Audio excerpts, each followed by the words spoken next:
بسم اللہ الرحمن الرحیم۔ السلام علیکم۔ یہ پارٹ 53 ہے۔ آج ہم آپ کے لیے کتاب لا رہے ہیں کلندر ذات۔ یہ ایک مکمل کتاب ہے۔ آواز تالیہ، مصنف امجد جاوید۔ یہ کتاب 1874 صفحات پر مشتمل ہے۔ تو آئیے سنتے ہیں پارٹ نمبر 53 صفحہ نمبر 488 سے۔ گردوارہ جنم استھان کی زرد اور سفید عمارت میرے سامنے تھی۔ اس پر خوب لائٹنگ ہو رہی تھی۔ فوارے کے دائیں جانب ایک آفس میں ہم بہت دیر تک بیٹھے باتیں کرتے رہے تھے۔ میں سمجھ رہا تھا کہ وہاں کیسی صورتحال ہو سکتی ہے۔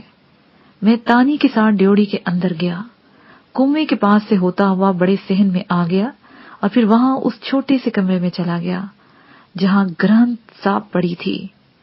آدھی سے زیادہ رات گزر چکی تھی۔ وہاں اتنے لوگ نہیں تھے، ہاں، مگر چہل پہل کافی تھی۔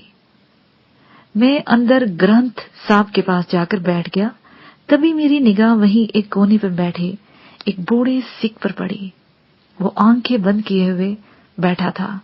تبھی ایک دم سے اونچی آواز میں بڑبڑایا،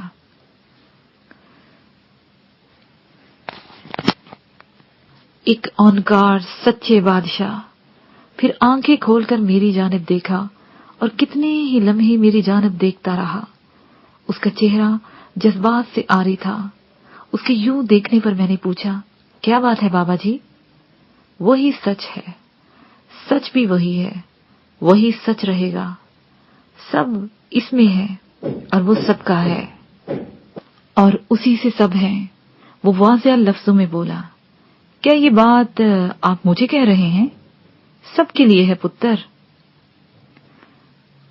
ایک اونکار، دوجا نہیں ہے کوئی، وہی سب کا رب ہے۔ بے شک بابا جی، میں نے اس کی آنکھوں میں دیکھتے ہوئے کہا۔ تبھی اچانک مجھے احساس ہوا کہ بابا کا لہجہ سرائکی ہے۔ یہ میرے لیے بہرحال ایک نئی بات تھی۔ میں نے نرم لہجے میں پوچھا، بابا جی آپ کس علاقے کے ہیں؟ مطلب یہاں کا کوئی نہیں ہے پتر۔ مٹی نے مٹی میں مل جانا ہے، جانا وہی ہے جہاں سے ہم سب آئے ہیں۔ تو یہاں آیا ہے، ہمارا نہیں ہے، پر مہمان تو ہے، اور مہمانوں کو خالی ہاتھ نہیں بھیجتے۔ جاتے ہوئے مجھے مل کر جانا۔ یہاں نہیں ملا تو فکر نہیں کرنا، اب جا۔ اس نے کہا تو میں اٹھ گیا۔ روہی والے بابا سے ملنے کے بعد مجھے اب ایسے معاملات میں حیرت نہیں رہی تھی۔ میں اٹھا اور اس چھوٹے کمرے سے باہر آ گیا۔ ہمیں شمال طرف سے ایک ہاسٹل نما عمارت میں کمرہ مل گیا۔ میں جاتے ہی بیڈ پر لیٹ گیا۔ میرا دماغ تیزی سے سوچ رہا تھا کہ جو کچھ امر سنگھ نے بتایا ہے اگر وہ ہو گیا تو بہت ساری انسانی جانوں کے علاوہ پاکستانی اداروں کی شکست تھی، اور میں یہ کبھی نہیں چاہتا تھا۔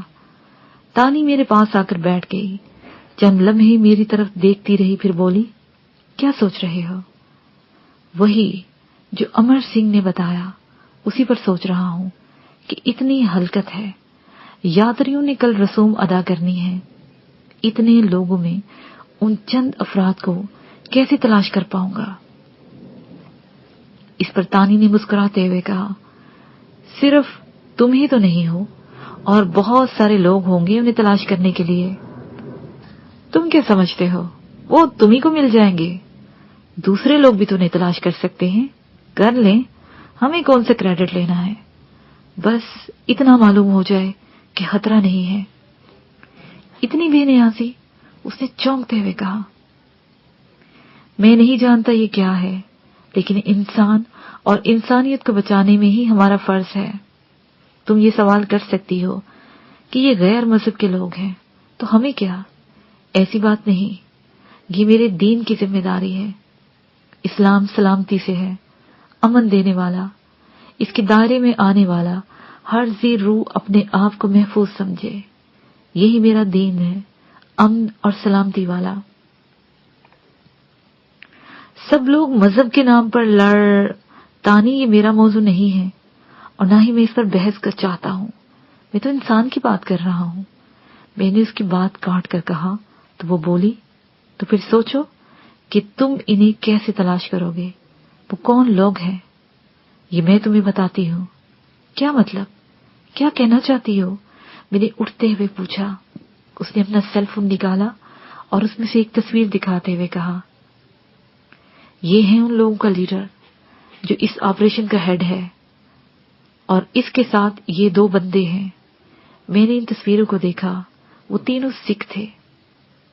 وہ کسی ایئرپورٹ سے لی گئی تصویریں تھیں۔ میں نے اس کے پس منظر میں دیکھ کر اس ایئرپورٹ کا اندازہ لگانا چاہا، مگر سمجھ نہیں آ سکا۔ تو میں نے تانی کی طرف سوالیہ انداز میں دیکھا اور پوچھا، یہ کون لوگ ہیں؟ اور یہ تینوں را کے ایجنٹ ہیں، یہ کینیڈا سے یہاں آئے ہیں۔ یہ تصویر ٹورنٹو ایئرپورٹ کی ہے۔ یہ بات تم نے وہاں امر سنگھ کے پاس کیوں نہیں بتائی؟ یا وہ لوگ اس بارے میں جانتے ہیں؟ کوئی بھی نہیں جانتا یہاں۔ اب تم جان گئے ہو۔ شاید تمہیں کریڈٹ کی ضرورت نہ ہو، لیکن کہیں نہ کہیں کسی کو اس کریڈٹ کی ضرورت ہے۔ اب یہ بچوں والا سوال مت کرنا کہ یہ تصویریں مجھ تک کیسے پہنچی ہیں۔ اب ہمیں اس وقت صرف یہ سوچنا ہے کہ ان لوگوں کو اتنے ہجوم میں پکڑنا کیسے ہے۔ ہاں، یہی ٹھیک رہے گا۔ تم کچھ کہو، تمہارے ذہن میں کچھ ہے؟ میں نے سوچتے ہوئے کہا تو تانی نے پوچھا، بہت کچھ ہے۔ ان کا پلان صرف یہی ہے کہ وہ یہاں دھماکہ کریں گے اور نکل جائیں گے۔ دہشت پھیلانا مقصد ہے ان کا، اور یہ ان لوگوں کو پیغام دینا چاہتے ہیں کہ جو مشرقی پنجاب میں کارروائیاں کرنے والوں کے ہمدرد ہیں۔ دشمن تو دشمن ہی ہوتا ہے، وہ کبھی خیر نہیں چاہتا۔ میں صرف انہیں پکڑنے کا طریقہ پوچھنا چاہ رہا تھا۔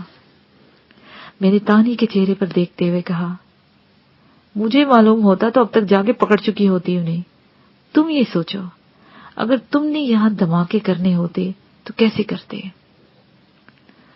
اگر تم مجھے بیڈ پر اپنے ساتھ لیٹنے کی اجازت دو تو میں تمہیں لیپ ٹاپ پر نقشہ دکھاتی ہوں۔ آ جاؤ، میں نے ایک طرف ہٹتے ہوئے کہا، اور وہ اپنے سامان سے لیپ ٹاپ اٹھا لائی اور میرے پہلو میں لیٹ گئی۔ کچھ دیر بعد اس نے میرے سامنے جنم استھان کا نقشہ کر دیا۔ ہم بہت دیر تک اس پہلو سے بات کرتے رہے۔ ہمارے درمیان کل ہونے والی رسموں کا ذکر بھی آیا کہ وہ کیسی ہوں گی۔ میری نیند اڑ چکی تھی، تانی نے بھی آنکھ نہیں جھپکی تھی۔ یہاں تک کہ صبح ہو گئی، لوگوں کا رش بڑھنے لگا، کیرتن کی آوازیں آ رہی تھی۔ میں فریش ہو کر باہر نکلا تو میرے ساتھ تانی بھی تھی۔ میں سیدھا اس جگہ گیا جو کنٹرول روم تھا۔ وہاں سی سی کیمرے میں وہ تمام ممکنہ جگہ دیکھی جہاں وہ ممکنہ کارروائی کر سکتے تھے۔ میرا نہیں خیال تھا کہ وہ وہاں ایسی کوئی کارروائی کرتے۔ اس کے بعد میں کمپیوٹر سیکشن میں آ گیا اور وہ تصویریں ایک کمپیوٹر میں ڈال کر ان کا ڈیٹا لیا۔ ان کے بارے میں کچھ معلوم نہیں ہوا۔ وہ لوگ کسی ڈیٹا میں نہیں تھے، اور نہ ان لوگوں میں سے تھے جو سکھ یاتریوں کے بارے میں معلومات کے طور پر کمپیوٹر میں فیڈ کیے ہوئے تھے۔ میں ایک دم سے پریشان ہو گیا۔ اچانک مجھے خیال آیا، میرا کون سا ڈیٹا یہاں ہوگا؟ میرے نام پر تو دلجیت سنگھ ہوگا۔ میں نے فوراً اپنی تصویر کی مدد سے اپنا ڈیٹا لیا۔ توقع کے مطابق وہاں بابا سنگھ کا بیٹا دلجیت سنگھ ہی تھا۔ تانی، وہ بھی یہاں نہیں تھے، اور اگر وہ یہاں پر ہوئے تو بھی وہ ان تصویروں کی طرح نہیں ہوں گے، اور نہ ہی وہ لوگ ابھی یہاں آئیں گے۔ میں نے کمپیوٹر سیکشن سے باہر نکلتے ہوئے کہا، تو پھر وہ کہاں ہو سکتے ہیں؟ وہ ایک دم سے پریشان ہو گئی۔ دیکھتے ہیں کہ کیا ہوتا ہے، میں نے کہا اور اندر کی طرف چل دیا۔ وہ میرے ساتھ تھی۔ ہم خاموش تھے۔ میں اس کے ساتھ چلتا ہوا گردوارے کے صحن میں آ گیا۔ ہر طرف لوگ بھرے ہوئے تھے۔ میں اس درخت کے پاس چلا گیا جو ایک یادگار کے طور پر تھا۔ وہاں کسی سکھ کو میں درخت کے ساتھ الٹا لٹکا کر جلا دیا گیا تھا۔ میں وہاں کھڑا ہو کر چاروں طرف کا جائزہ لینے لگا۔ کافی رش تھا۔ मैं पालकी के पास बैठने के लिए सोच ही रहा था कि अचानक चारों तरफ खामोशी छा गई। मुझे लगा जैसे वहां पर कोई भी नहीं है, एकदम से वीरानी हो गई हो। अचानक बाहर से चीखने पुकारने की आवाजें आना शुरू हो गई। मैं भागता हुआ बाहर की जानब गया। वहां कुछ भी नहीं था, वीरानी थी, लेकिन सड़कों पर खून बिखरा पड़ा था। मेरे सामने चंद लोग भागते हुए जा रहे थे। उनके कदमों के निशान खून के धब्बों की मानद थे। वो बाहरी से आए और फव्वारे के गिर्द से होकर वापस बाहरी की जानब चले गए थे। मैं उनके पीछे भागा तो एकदम से शोर उभरा। मैं वहीं दरख्त के पास खड़ा था। तानी मेरे साथ खड़ी लोगों को देख रही थी। तभी मैंने उसकी तरफ देखते हुए कहा, मेरे ख्याल में जो कुछ भी होगा वो बाहर ही होगा। यहां से सजी हुई बस आएगी और उसके आगे पीछे ही कुछ होगा। मैंने सोचते हुए कहा, ये तुम कैसे कह सकते हो? तानी ने तशवीश से पूछा तो मैंने कहा, मैं नहीं जानता, लेकिन इतना जानता हूं कि रस्मों के वक्त हजूम बहुत ज्यादा होगा। वो एकदम से जाहिर होंगे और ये भी मुमकिन है वो खुद सामने ना आए। लेकिन कैसे? तुम ये कैसे कह रहे हो? मैंने कहा ना कि मैं इस बारे में कुछ नहीं कह सकता। तुम अमर सिंह का नंबर मिलाओ। मैंने उसे कहा तो उसे अपने सेल से नंबर मिला दिए और राब्ता हो जाने पर सेल मुझे दे दिया। जी दिलजीत, क्या बात है? वो बोला। कहाँ हो? मुझे भी मिल सकते हो? मैंने पूछा। मैं गुरुद्वारा के ऑफिस में हूँ, उसने बताया। तो मैंने वहीं आने का कहकर फोन बंद कर दिया। वो ऑफिस में अकेला ही था। मैंने सेल की तस्वीरें उसके सामने करते हुए कहा, ये बंदे मिल सकते हैं? अभी कंप्यूटर, उसने कहना चाहा तो मैंने बात काटते हुए कहा, वहां इनका रिकॉर्ड नहीं है। तो फिर कैसे? वो एकदम चौंकते हुए बोला, मैं बताता हूं। ये तस्वीरें अपने उन लोगों तक पहुंचा दो जिन पर तुम्हें पूरा एतमाद है। गुरुद्वारे के अंदर कम और इन जगहों पर ज्यादा तलाश करें जहां बस तैयार हो रही है, या यहां पर आने वाले कोई संगत जो किसी भी सूरत में मोटर वाली हो। ये क्यों? तुम क्या समझते हो? ये कहते हुए उसकी आंखें फैल गईं। वो एकदम से यूं उठ गया जैसे उसे करंट लग गया हो। तानी ने वो तस्वीरें उसके सेल में डाल दी। वो वहां से निकलता चला गया। मैंने जसपाल को इतला कर दी। दोपहर के बाद अमर सिंह ने बताया, एक जगह से इतला मिली है कि तस्वीर वाले 2 मशकूक लोग एक गुरुद्वारे में मौजूद हैं। उनकी तमाम तर दिलचस्पी एक वैन तैयार करने में है जो वो जन्म स्थान लेकर आने वाले हैं। कुछ ही देर बाद रस्में शुरू होने वाली हैं। मैंने उन्हें वही रोकने को कहा है और अमर सिंह के साथ उस गुरुद्वारे की जानिब चल पड़ा। तानी मेरे साथ थी और गेट पर जसपाल हमारे इंतजार में था। तकरीबन आधे घंटे की मुसाफत के बाद हम विजिटर की हैसियत से उस गुरुद्वारे में पहुंच गए। एक तरफ कुछ लोग एक गाड़ी को तैयार कर रहे थे। उन्हीं में वो 2 मशकूक बंदे भी थे। जैसे ही हम उनके करीब गए, हमारे इर्द गिर्द मुहाफिजों का दायरा बन गया था। क्या हो रहा है भाई? अमर सिंह ने पूछा। बस संगत की तैयारी हो रही है, वहीं पर एक सिंह नौजवान ने कहा। तो अमर सिंह ने एक मशकूक बंदे की तरफ देखकर कहा, ये नौजवान कहां से आया है भाई? ये उधर वाले पंजाब से आया है, बड़ी सेवा की है जी इसने, उस नौजवान ने कहा। तो अमर सिंह ने खुश होते हुए कहा, नौजवान जरा इधर आ, कुछ हमें भी बता, उधर की क्या हालात हैं? सरदार जी, आप देख रहे हो अभी तो वक्त ही नहीं है, अभी कुछ देर बाद तो गुरुद्वारे जाना है, बाकी तो बातें बाद में होती ही रहेंगी, उसने कहा। उसने कहा तो अमर सिंह बोला, ओ इधर तो आओ, हम भी तो तेरे साथ ही जाएंगे ना गुरुद्वारे, अमर सिंह ने कहा। तो उस नौजवान ने उसकी तरफ देखा। फिर लम्हे बाद वो नौजवान काम छोड़कर उसके पास आ गया। मैंने महसूस किया कि दूसरा मशकूक नौजवान उसे कुनखियों से देख रहा है। मुझे तो यकीन हो गया, मगर अमर सिंह ठीक कर रहा था। उसे वहां से हिकमत के साथ ही निकालना था। अमर सिंह इस नौजवान के साथ बगलगीर हुआ। उसी लम्हे उसने इशारा कर दिया। मुहाफिज दूसरे नौजवान पर पल पड़े। अगले 1 मिनट से भी कम वक्त में वो जसपाल की कार में थे। तभी अमर सिंह ने वहां मौजूद लोगों से कहा, तुम सब हिरासत में हो उस वक्त तक जब तक इनके 2 और साथी नहीं मिल जाते। मैं इधर ही हूं। ये कहकर उसने हमें इशारा किया और हम वहां से निकल पड़े। हमारे आगे पीछे गाड़ियां थी। मुझे यकीन था कि अमर सिंह उस वक्त तक वहां रहेगा जब तक उनके बारे में वहां से पूरी मालूमात नहीं ले लेता। इंतहाई तेजी से हम उसके घर पर आ गए, उसी घर में आ गए जहां पर हम पहले मौजूद थे। कुछ ही देर बाद इन नौजवानों को एक कमरे में ले जाकर फर्श पर फेंक दिया गया। बोलो, कहां से आए थे तुम लोग?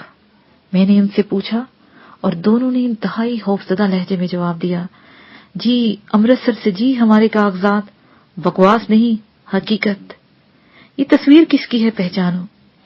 मैंने सेल से तस्वीर निकालकर उसके सामने की तो चंद लम्हे वो देखता रहा, फिर सर फेरते हुए बोला, मुझे नहीं मालूम जी, कौन है ये? मैंने दूसरे की दूसरी तस्वीर दिखाई तो उसने भी इनकार कर दिया। जसपाल, ये लोग ऐसे नहीं मानेंगे। इसे मनाओ, यहाँ पाकिस्तान में इसे बताओ, यहाँ पाकिस्तान में नमक बहुत सस्ता है। मेरे यूं कहने पर उसने दोनों को फर्श से उल्टा लेट जाने को कहा। वो लेट गए तो मेरी कमर पर बंधी हुई कृपान निकाली और दोनों के उल्टे हाथ ऊपर नीचे जमीन पर रखकर उस पर मैंने कृपान मार दी। उन दोनों की एक साथ चीख बुलंद हुई। उसके साथ ही अमर सिंह की कॉल आ गई। वो पुरजोश अंदाज से बोल रहा था, ओए दिलजीत, एक ताकतवर बम इस गाड़ी के नीचे से मिल गया है। इनसे बाकी का पूछ। मैंने इधर सबको लगा दिया है, ऊपर इतला दे दी है, तीसरा पकड़ना है, जल्दी कर। मैं देखता हूं, मैंने कहा और सेल फोन बंद कर दिया। फिर उनके सामने बैठकर बोला, बम पकड़ा गया है। अगर तुम तामन करोगे तो मैं भी तेरे साथ अच्छा सलूक करूंगा। बता, तीसरा कहाँ है, वरना तुझे मौत भी नहीं मिलेगी। वो दोनों गुमगु की हालत में रहे।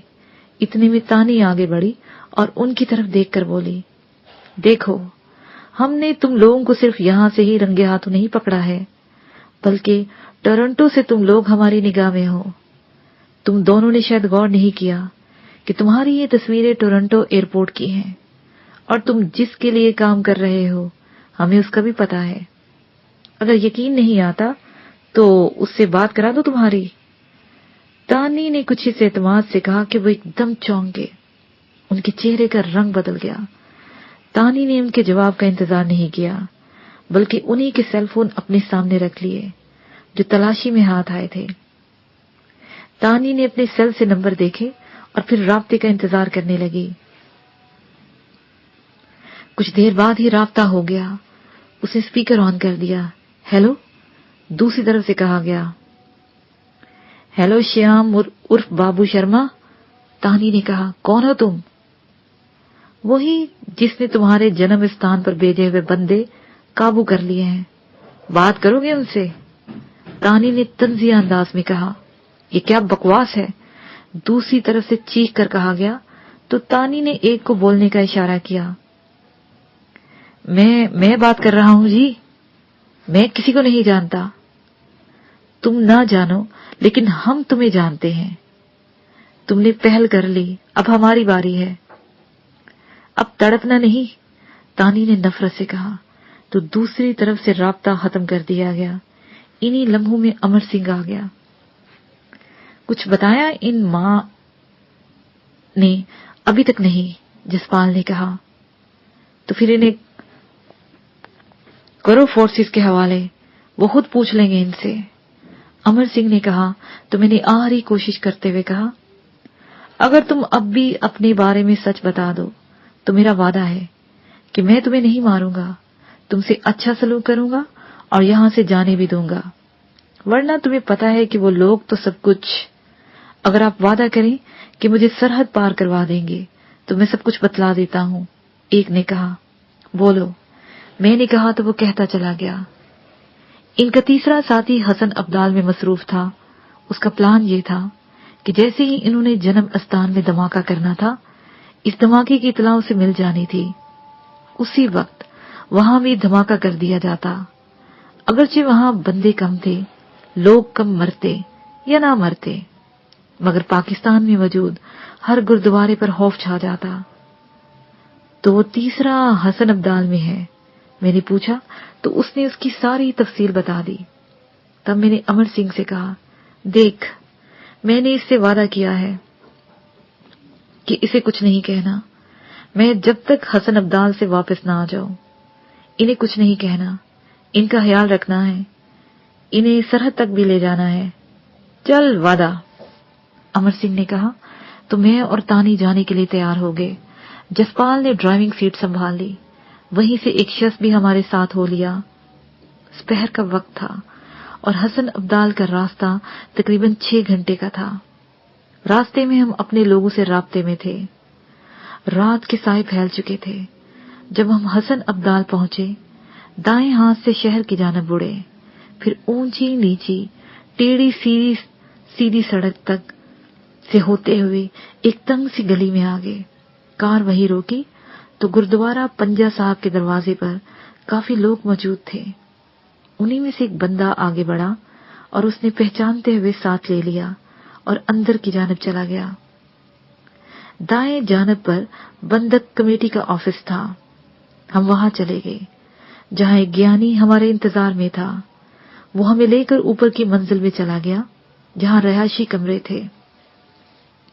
उन्हीं में से एक कमरे के आगे वो रुक गया। दरवाजा बजाने की बजाय चंद लम्हे इंतजार करना पड़ा। तभी कुछ लोगों के साथ एक नौजवान ने दरवाजा खोला तो उसे बाहर निकाल लिया गया। मैं इसकी तस्वीर सेल फोन में देख चुका था। मैंने इससे कोई सवाल नहीं किया, बल्कि इसे खामोशी के साथ नीचे चलने को कहा। वो उसी वक्त समझ गया था कि बात क्या हो सकती है, क्योंकि ना तो जन्म स्थान पर धमाका हुआ और ना ही पंजा साहब की इंतजामिया ने इसे बाहर निकलने दिया था। चंद लोग इसे घेर कर बैठे हुए थे। हम उसे अपनी गाड़ी तक ले आए और उसी वक्त वापसी के लिए निकल पड़े। हसन अब्दाल से निकलते ही हमने इसे फोर्सेस के हवाले कर दिया। ननकाना साहब में रसूमात बड़े अमन और सुकून से हो गई थी। मैंने भी सुकून का एक तवील सांस लिया। इस वक्त सुबह के आसार फैल रहे थे जब हम मोटरवे से लाहौर पहुंच गए। तानी मेरे कांधे के साथ सर लगाए सो रही थी। मैंने उसे सोने दिया, यहां तक कि एक बड़े सारे बंगले के गेट पर रुककर जसपाल ने हॉर्न बजाया। गेट खुल गया और उसके दरमियान में से दूर पोर्च में मेरी मां खड़ी थी। उसके साथ सोहनी थी, जिसके चेहरे पर बेहद संजीदगी थी। कार रुकते ही मैं निकला और मां के सीने से जा लगा। वो बहुत देर तक मुझे अपने सीने से लगाए रखी, फिर मुझे खुद से अलग करके मेरा सर और माथा चूमा। सोहनी इश्तियाक भरी निगाहों से मुझे देख रही थी। मैंने उसकी तरफ देखा और उसे अपने गले से लगाते हुए जोर से भींच लिया। वो जल्दी से अलग हो गई। हम अंदर चले आए। मेरी मां को शायद मेरा सिख का रूप इतना अच्छा नहीं लगा था। मैंने सबसे पहले इसी रूप को खत्म करने पर सोचा और सीधा बाथरूम में जा घुसा। नया पैराग्राफ। सारा आराम आराम करने के बाद बाकी वक्त में अम्मा के पास ही रहा था। वो जब सोने गई तो मैं जसपाल और तानी ऊपर वाली मंजिल के एक कमरे में आ बैठे। रात का पिछला पहर गुजर चुका था और हम बातें करते चले गए। ओगी पिंड में अब मुकम्मल खामोशी थी, ये जसपाल को भी मालूम था। इन्हीं बातों के दौरान सोहनी वहां आ गई। उसके हाथ में चाय की ट्रे थी। उसने आते ही माजरत ख्वाहाना लहजे में कहा, सॉरी, मुझे देर हो गई। अम्मा को सोने में कुछ देर लग गई थी। कोई बात नहीं, इधर बैठो और मुझे बताओ कि चाके का क्या हाल है, गांव कैसा है। इस बारे में मुझे बताया ही नहीं, मैंने पूछा। वक्त की कहाँ मिला, उसने मुस्कुराते हुए कहा। इस दौरान तानी ने चाय के मग सबके सामने रख दिए। तभी वो बोली, गांव में सब ठीक है। शाहजेब दोबारा गांव में वापस नहीं गया। सुना है वो तब से इधर लाहौर ही में है और आजकल उसका याराना मलिक सज्जाद से बहुत ज्यादा हो गया है। और छाका भी ठीक है। छाके को पता है कि मैं आ गया हूं? मैंने तजस्सुस से पूछा। छाके से राब्ता हो गया था। वो तुझसे मिलने के लिए फौरन आना चाहता था, लेकिन मैंने उसे वहीं रहने को कहा। मेरा इरादा था कि हम खुद वहां जाएं। अब देखें क्या हालात बनते हैं। सोहनी ने कहा, तो मैं जिन हालात में वहां से निकला था, इन्हें याद करते हुए मेरे अंदर गुस्सा भर गया था। हम जाएंगे और इस तरह जाएंगे कि अब किसी शाहजेब की और न किसी पीरजादे की किसी भी कोई जुर्रत ना हो। तुम मुझे सिर्फ ये बताओ कि मलिक सज्जाद और शाहजेब के बारे में तुझे कैसे पता है? मैंने पूछा। यहाँ कोई नहीं है। जो भी मालूमात मिलती हैं वो गांव से ही मिली हैं। ज्यादातर छाका ही बताता है। सोहनी ने वजाहत की तो मैं खामोश हो गया, क्योंकि मुझे लग रहा था कि मेरा गांव जाना बहुत जरूरी हो गया है। मैं चंद लम्हे सोचता रहा, फिर जसपाल की तरफ देखकर कहा, क्यों जसपाल, चलें? सुबह होने से पहले ही पहुंच जाएंगे। चलो, उसने यूं कहा जैसे वो जाने के लिए पहले ही तैयार हो चुका था। लेकिन तुम ऐसे कैसे जा सकते हो? क्यों जाना है अब वहां? इतनी पुरसुकून जिंदगी गुजार रहे हैं, हमें और क्या चाहिए? सोनी ने एकदम से कहा तो मैं धीरे से हंस दिया और बोला, अब शायद सुकून मेरी जिंदगी में नहीं है। अब तुम इसकी फिक्र ना करो। मैंने कहा तो उसने यूं मेरी जानिब देखा जैसे वो बहुत कुछ कहना चाहती हो, लेकिन कह नहीं पा रही हो। इस सूरत-ए-हाल को तानी और जसपाल फौरन समझ गए। इसलिए तानी उठते हुए बोली, जमाल अगर जाना है तो बता देना, उस वक्त तक मैं तैयार हो जाऊं। तानी उठी तो जसपाल भी बाहर चला गया। तन्हाई पाते ही वो दुख भरे लहजे में बोली, जमाल लगता है अब तुम बहुत दूर निकल गए हो। तुम ठीक समझी हो सोहनी, मेरी अब जिंदगी मेरी नहीं है। मैं चाहूं भी तो उन राहों पर पलटकर वापस नहीं आ सकता। मैं गांव इसलिए नहीं जाना चाहता हूं कि मेरे कुछ वादे अधूरे हैं। अभी वहां पड़े ख्वाब मेरे इंतजार में हैं। कुछ यादों के कांटे अब भी मुझे चुभ रहे हैं। मुझे अब कुछ नहीं चाहिए। मुझे मां मिल गई, इतनी दौलत है मेरे पास कि मैं बाकी जिंदगी सुकून से गुजार सकूं। वो धीमे लहजे में बोली, सोहनी, अपने दिल पर हाथ रखकर बताओ, क्या यही जिंदगी है?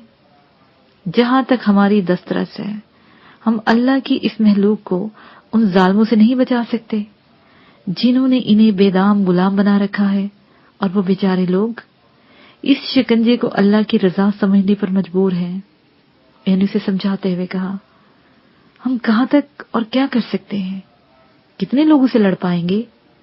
यूं लगता है जैसे यहां तो पूरा माशरा उन जालिम लोगों से भरा हुआ है। वो उकताए हुए लहजे में बोली, नहीं सोहनी, नहीं, ऐसा नहीं है। सारे लोग जालिम नहीं हैं। असल में हमारे इस माशरे का रोग वो मुनाफिक लोग हैं जो अपनी हबासत को दूसरों की ताकत से लोगों पर मुसल्लत करते हैं। जालिम और मुनाफिक दोनों बुज़दिल होते हैं और वो दोनों अपने अंदर के खौफ से माशरे में मजबूर लोगों पर जुल्म रवा रखते हैं।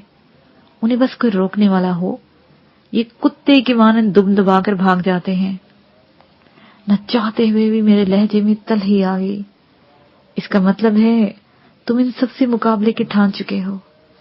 सोहनी ने हतमी लहजे में पूछा तो उसने उसकी आंखों में देखते हुए कहा, हाँ। और क्या तुम मेरा साथ नहीं दोगी? क्यों नहीं?